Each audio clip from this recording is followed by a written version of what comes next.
Иселувањето го убива празничното расположение кај граѓаните. Иако низ градот владее предновогодишна еуфорија, а излозите се преполни со новогодишни украси, струмичани велат дека немаат за кој да купуваат и украсуваат, бидејќи најблиските се иселени во високоразвиените европски земји. Дел од граѓаните пак велат дека слабата финансиска моќ е причината што не се купуваат новогодишни украси. Немаме никој, само ние двојци. А над 70 години сме, према това ништо не нас занима таа работа. А среќа на другите, што имат дома некој да гледат. Кој има мали деца купуваат, ние сме старите веќе.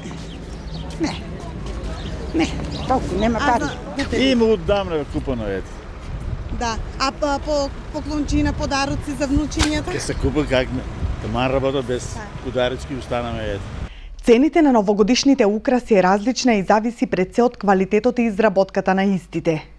Лампионите се движат од 80 до 200 денари, украсните сијалички се со цена од 120 денари па нагоре, а поскапи се керамичките украси кои ги има во најразлични форми и големини. Струмичките трговци не се задоволни од прометот. Велат дека понудата на новогодишните украси е се поголема, а заинтересираноста на граѓаните за истите постепено се намалува.